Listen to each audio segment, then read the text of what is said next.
manipulasi terhadap barang-barang yang ada di belakang paper bag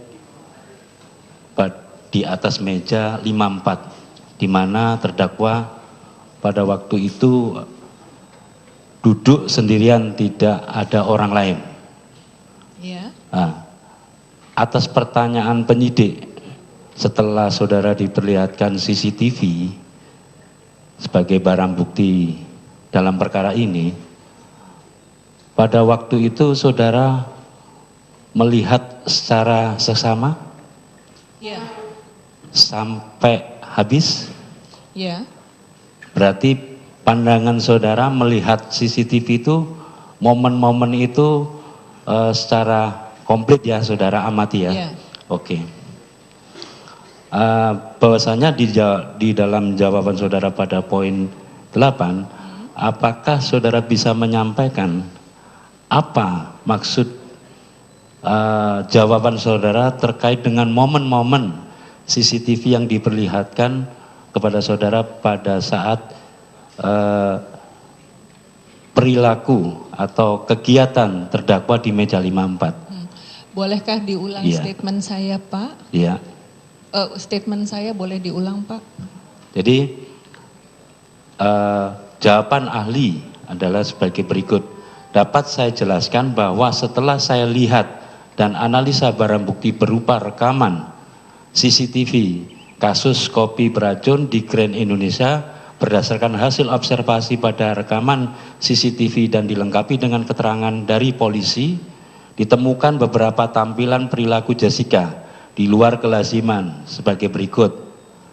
Nah, pada jam 16.14.52 momen meletakkan 3 buah paper bag di atas meja makan sementara sofa masih kosong. Nah, awalnya Jessica meletakkan di sofa, kemudian dipindah ke meja dan disusun berbaris menyamping. Umumnya orang yang membawa paper bag meletakkannya di sofa. Nah, momen ini tadi saudara sudah jelaskan. Nah, jadi pertanyaan kami adalah, apakah jawaban-jawaban saudara yang saudara berikan, tolong sampaikan di depan persidangan ini, apa maksud daripada momen-momen yang saudara saksikan tersebut? Momen-momen yang saya saksikan adalah yang kemudian di situ saya berikan rinciannya, Pak. Iya. Itu adalah momen-momen yang saya maksud. Keterangan dari polisi adalah keterangan klarifikasi atas pertanyaan saya. Jadi saya bertanya, itu apa? Itu paper bag. Isinya apa? Karena saya hanya melihat dan saya tidak punya informasi tentang benda apa itu, isinya apa dan sebagainya. Jadi yang dimaksud dengan keterangan dari polisi adalah keterangan klarifikasi atas pertanyaan-pertanyaan saya. Artinya paper bag yang saudara lihat dalam CCTV itu adalah media yang diletakkan di atas meja 54. Oke. Kemudian ada gelas. Itu gelas pesanannya siapa yang memesan? Jessica kah? Itu kan pertanyaan saya kepada polisi dan polisi menjawab iya. Jadi yang pesan Jessica. Jadi seperti itu, Pak. Jadi yang dimaksud dengan penjelasan polisi adalah jawaban-jawaban untuk mengklarifikasi pertanyaan-pertanyaan saya terkait dengan apa yang saya tonton.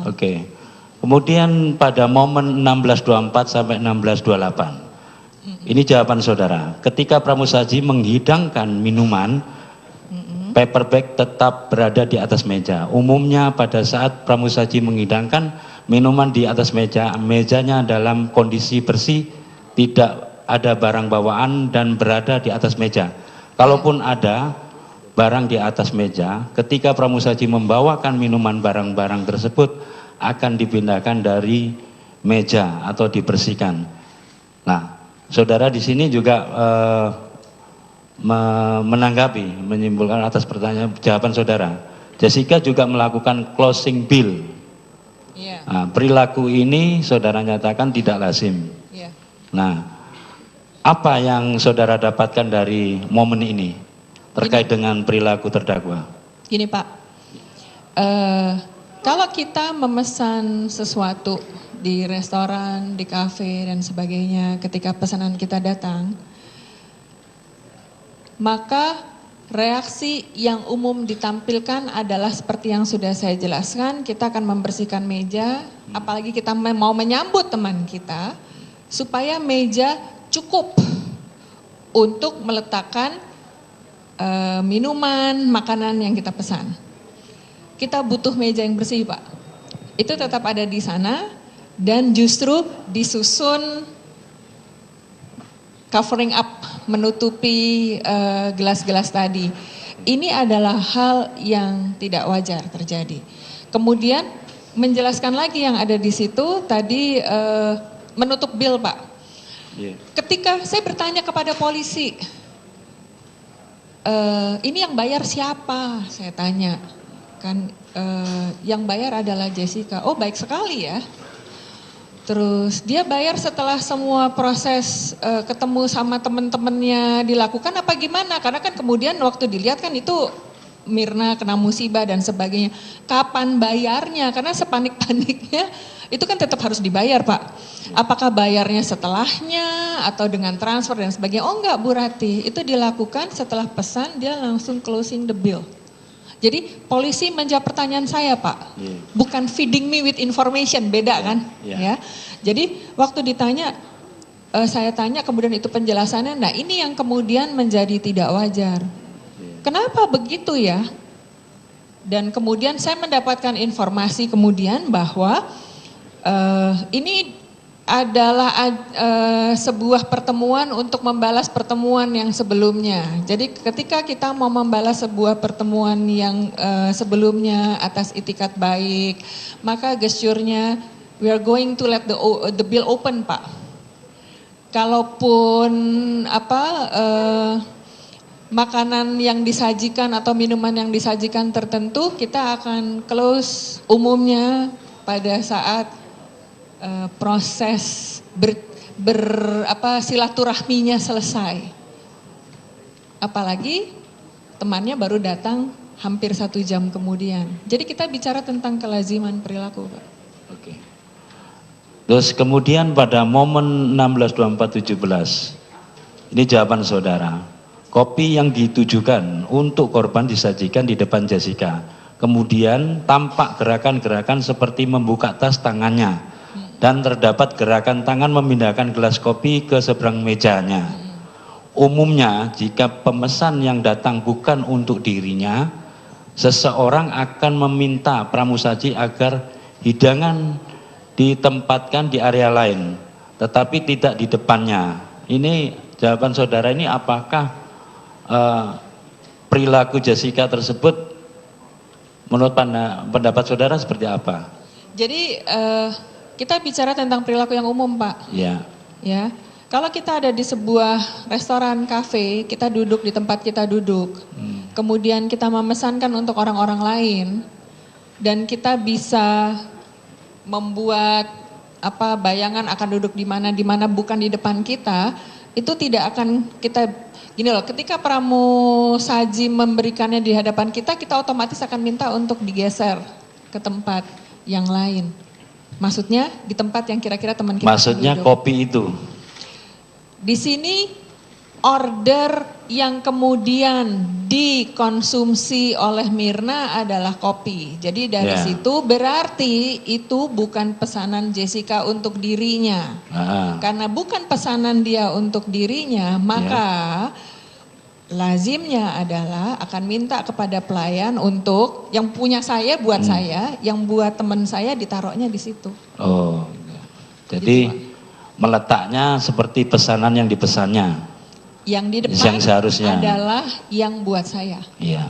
Tapi yang saudara lihat di CCTV rekam video itu, apakah kopi pada saat disajikan itu diletakkan pada posisi? Saudara kan juga melihat tadi menceritakan Mirna datang dan minum kopi.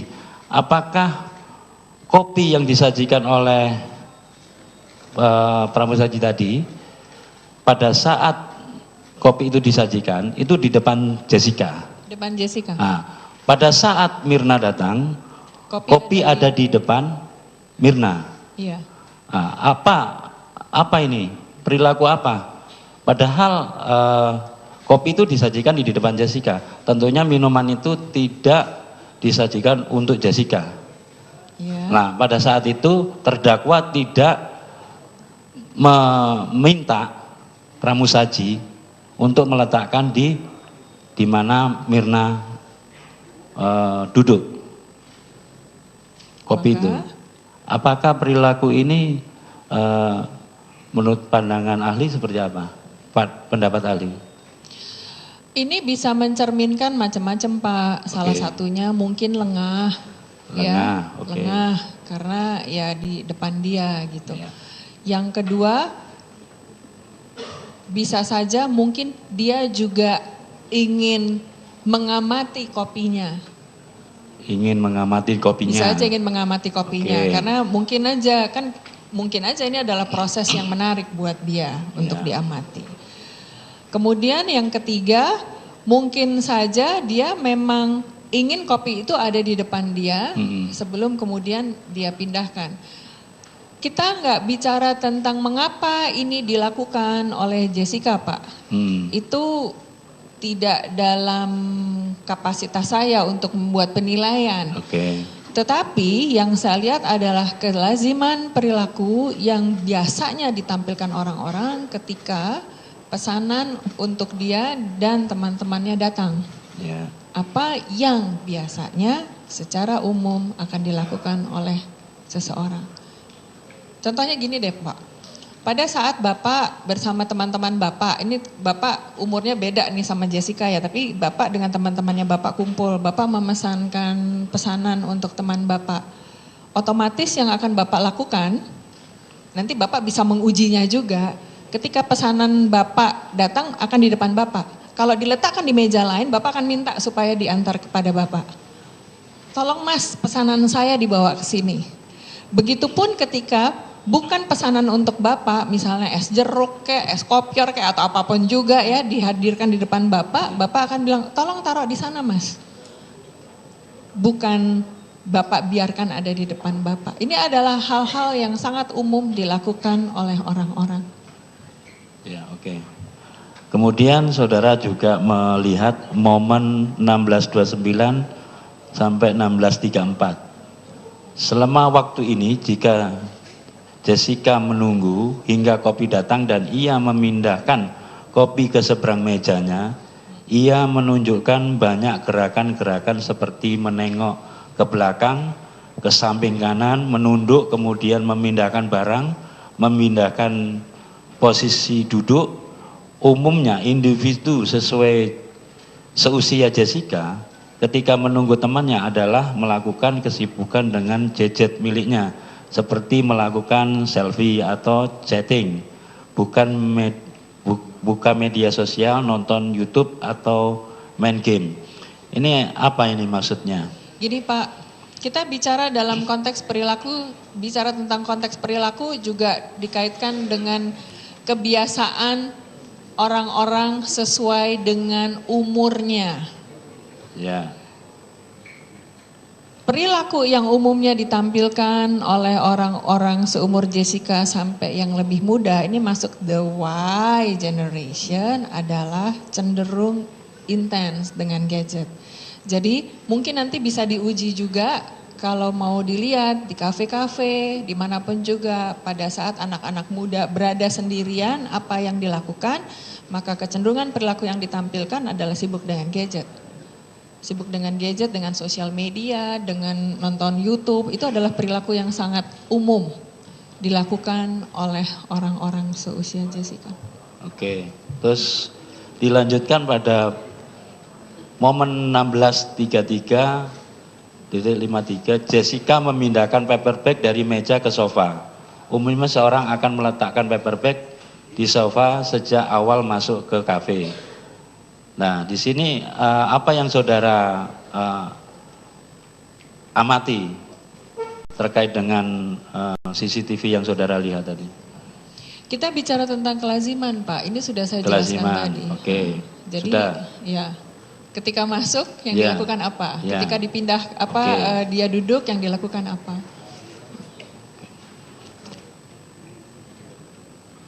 Kemudian ini yang momen terakhir yang minta penjelasan ahli. Pada momen 16.44 setelah koktail miliknya habis dan diangkat oleh pramusaji, Jessica meminum koktail yang ditujukan untuk temannya, Hani. Kemudian ia menggeser gelas koktail menjauh dari depan mejanya. Nah, apa menurut analisa saudara? Jadi dia pesan 2 minuman ya, koktail dan 1 kopi. Iya. Oke.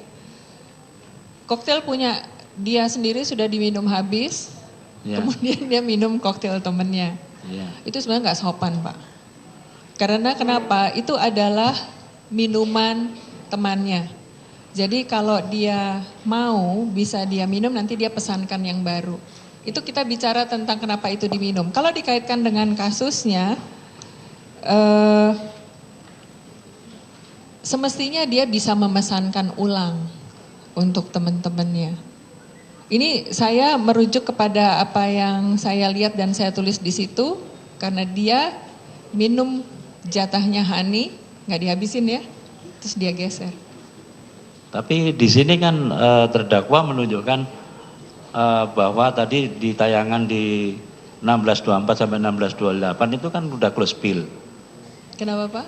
Udah close bill, artinya minuman itu sudah dipesan. Bisa diulang Pak, pesan lagi. Diulang. Close bill kan untuk pesanan yang tadi, sebetulnya kan bisa pesan lagi. Apakah dari tayangan CCTV yang diperlihatkan penyidik itu adakah momen Jessica melakukan pesanan ulang? Tidak. Tidak. Menurut ahli, apakah perilaku ini wajar atau tidak wajar? Padahal dia kan janjinya mentraktir, ya toh. Kemudian minuman pada saat Hani Mirna datang kan habis, cuma 1 minuman aja yang ada. Terus kemudian terdakwa tidak meminta temannya untuk memesan makanan atau minuman. Jika itu dikembalikan kepada itikat untuk membalas kebaikan ketika ditraktir oleh Mirna dalam pertemuan yang sebelumnya, maka apa yang ditampilkan dengan apa yang disampaikan tidak ada kesesuaian Pak di situ.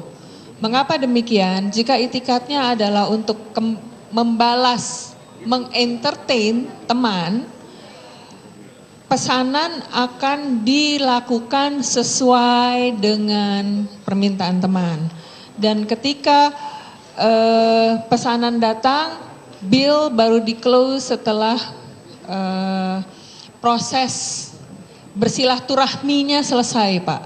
Dan jikapun bill sudah di-close sebelumnya, sebagai indikasi dari adanya niat baik, tetap ditawarkan untuk membuka order baru. Apalagi apa yang disajikan dari waktunya bisa dibilang sudah expired. Ice coffee setelah 1 jam itu kehilangan kualitas dari ice coffee itu sendiri. Koktail tetap koktail, tapi koktail biasanya kan diminumnya dingin. Ini pasti juga udah rasanya sudah berbeda. Kemudian kalau bicara tentang niat baik, berarti mestinya dia tidak mencemari dengan cara mencicipi koktail punya Hani. Ya, terus kemudian tadi saya yang menarik saya terkait dengan kesimpulan saudara bahwa terdakwa berpotensi melakukan manipulasi terhadap barang-barang ya, yang ada di belakang paper bag di meja 54. Kira-kira barang-barang ini secara tegas, barang-barang apa saja yang ada di meja 54 itu? Berdasarkan pengamatan yang bisa dilakukan, ya, maka adalah 2 gelas koktail dan 1 cangkir kopi. Itu saja? Ya. Terima kasih. Iya, saudara ahli, saya tambahkan lagi bahwa apabila 3 orang saya punya ilustrasi saja. Apabila 3 orang teman mengadakan suatu janji, yang satu sudah datang dulu, tiba-tiba 2 orang lagi menyusul datang dan langsung meminum minuman yang telah ada di meja. Tidak berapa lama langsung mengalami kejang-kejang teman yang satu. Teman yang datang bersamaan dengan yang kejang-kejang itu mencoba menolong, panik atau apa, sedangkan teman yang sudah datang duluan itu tenang dengan pembawaan yang tenang. Apakah kondisi tersebut, kondisi kejang-kejang tersebut itu adalah kondisi yang diharapkan oleh pelaku yang tenang? Bisa saudara jelaskan? Bapak, dengan sangat hormat, saya tidak bisa menjelaskan apakah itu kondisi yang diharapkan oleh dia atau tidak. Karena itu di luar kompetensi saya untuk bisa menyimpulkan. Saya bisa menjelaskan bahwa reaksi yang umum ketika seorang teman kejang-kejang di hadapan kita, maka kita akan secara otomatis menilai bahwa situasi tersebut adalah situasi genting, dan karena itu adalah situasi genting, maka saya akan menampilkan berbagai perilaku untuk melakukan tindakan pertolongan pertama pada kecelakaan. Yang ini tidak tampak gesture itu.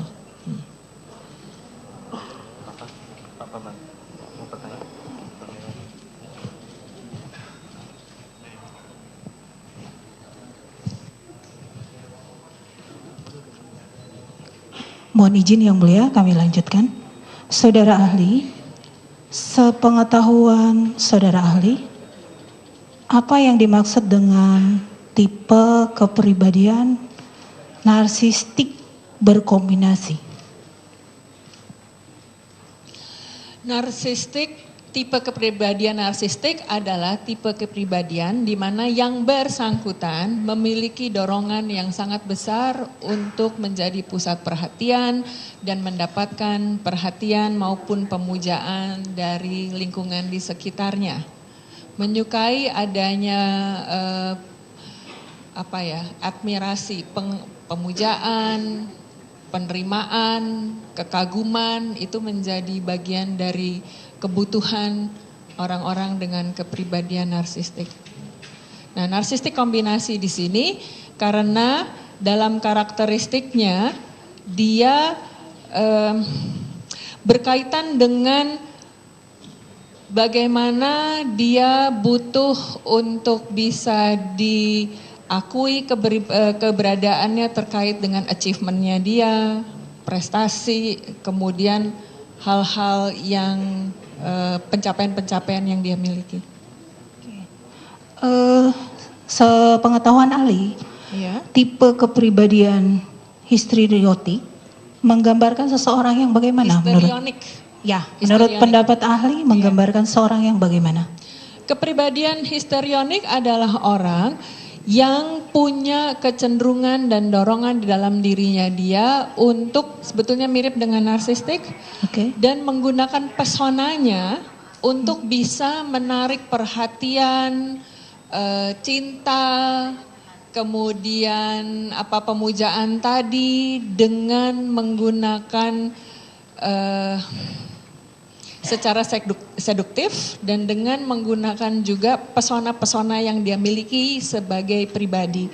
Umumnya histrionik dimiliki oleh perempuan dan menempatkan diri sebagai figur yang butuh untuk dilindungi, dijaga, itu bisa menjadi manifestasi dari perilakunya. Kalau dari segi pola emosinya bagaimana? Kita bicara tentang hasil pemeriksaan psikologisnya ya? Saya menanyakan teorinya. Secara pola emosinya seperti apa gambaran umumnya?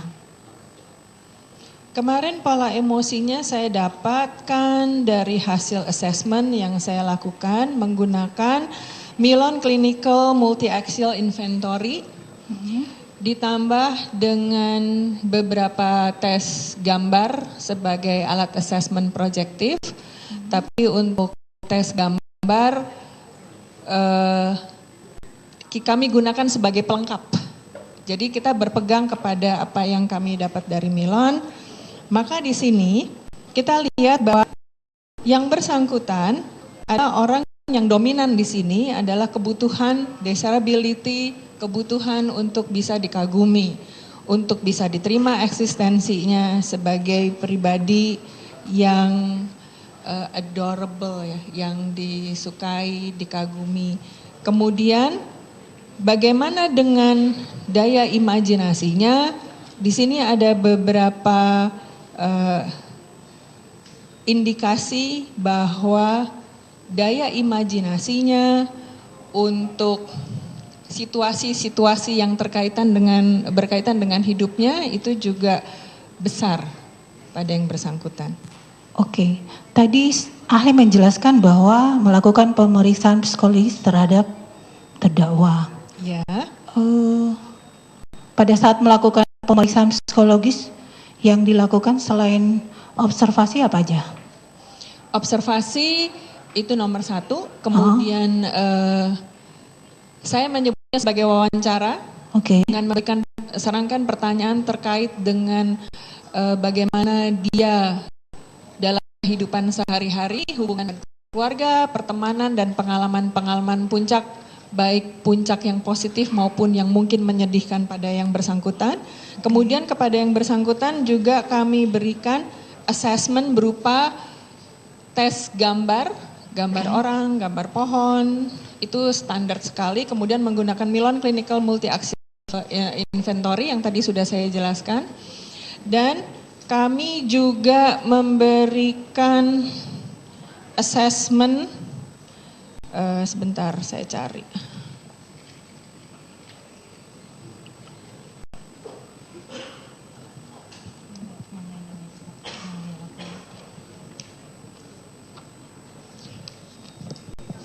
Untuk mengukur untuk melihat gambaran kondisi mood yang bersangkutan.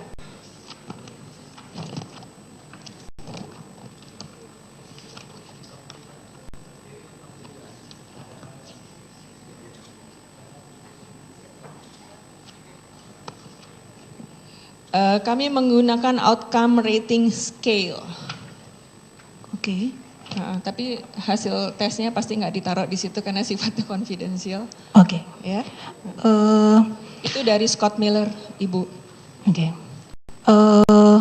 Jadi selain menggunakan pemeriksaan yang tadi, observasi, wawancara, tes psikologi, apa yang menurut pendapat ahli, kesimpulan apa yang bisa ahli, kesimpulan secara umum ya, karena mungkin kalau secara pribadi seperti yang sudah saudara ahli jelaskan tadi bukan kompetensi ahli. Kesimpulan umumnya apa? Ada nggak? Kesimpulan kami, ya, Bapak Hakim.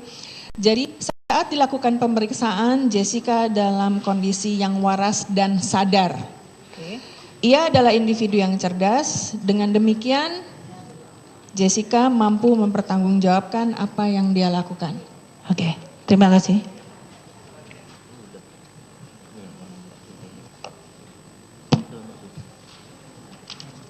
Masih ada? Cukup?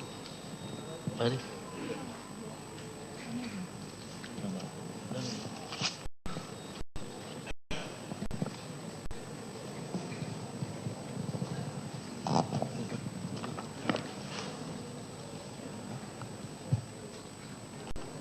Saudara ahli ada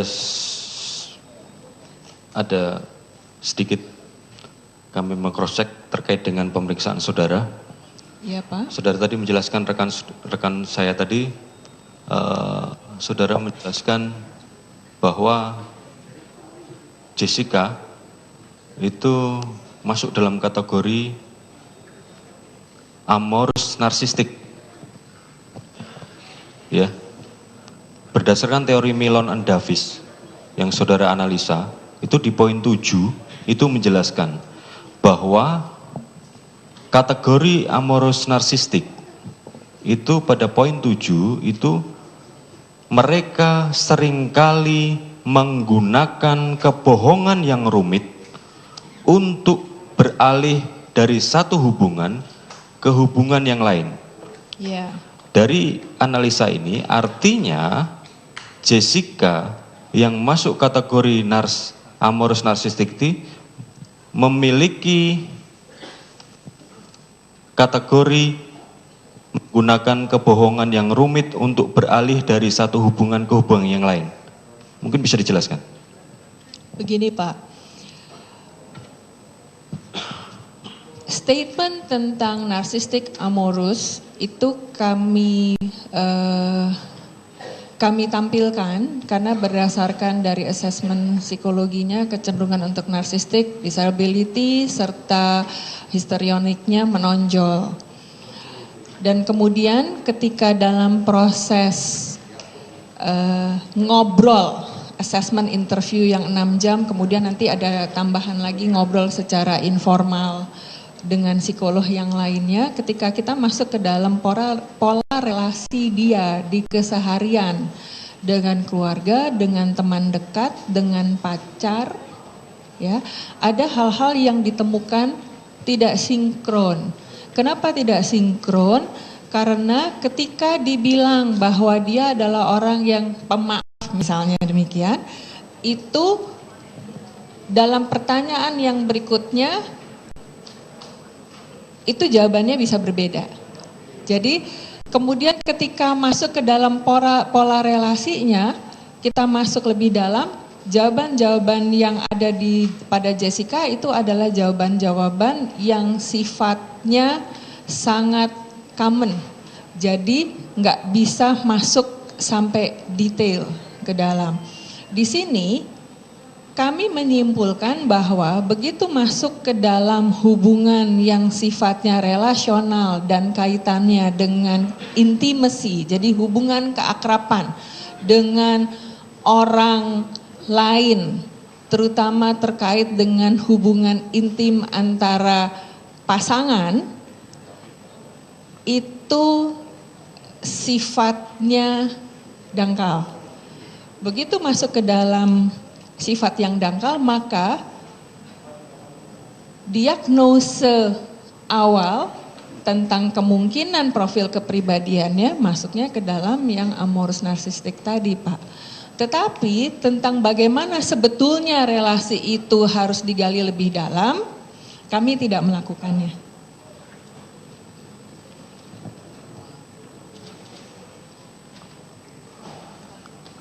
Jadi yang poin 7 menggunakan kebohongan yang rumit dan untuk beralih dari satu hubungan ke hubungan yang lain ini, menurut penilaian saudara dominan atau tidak? Itu dominan dari begini Pak, ketika masuk ke dalam pertanyaan-pertanyaan dengan kasus di Cafe Oliver, apa yang ditampilkan ketika ditanya dengan apa yang muncul di kejadian, itu ada hal-hal yang nggak sinkron Pak. Sekilas tampaknya betul, tetapi ketika harus ditelusuri lagi satu persatu, kita masuk ke dalam bagaimana titik-titik itu saling dihubungkan, ada hal-hal yang kemudian menjadi tidak sesuai. Nah, untuk bisa melakukannya dibutuhkan kecerdasan yang luar biasa. Dan dari kecerdasan tersebut kita masuk ke dalam apa ya sebetulnya yang menjadi underlying dari personality-nya dia, merujuk kepada Milon, masuk ke dalam karakteristik narsistik tadi. Nah, narsistik jenis narsistik yang seperti apa, dan itu kemudian kita masuknya ke dalam yang amorous tadi. Tadi saya tekankan lebih dominan ya terhadap poin 7 tadi. Kondisinya kuat, Pak. Kuat, indikasinya kuat. Iya. Yang mulia, cukup. Saya ingin mengklarifikasi pertanyaan karena tadi kurang jelas. Katakan tadi apakah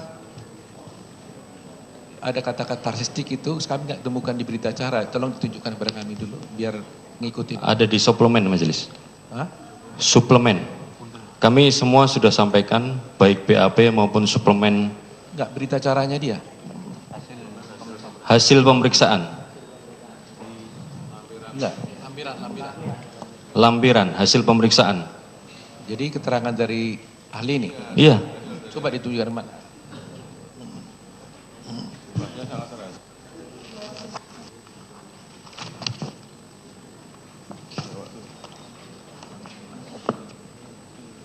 Biar kita bisa ngikutinya gitu. Silakan maju.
Masih ada? Cukup Majelis. Cukup ya. Karena waktu menunjukkan pukul 13, kita isoma lebih dulu ya. Sidang kita skor, nanti dilanjutkan kembali setelah isoma. Sidang skor. Sampai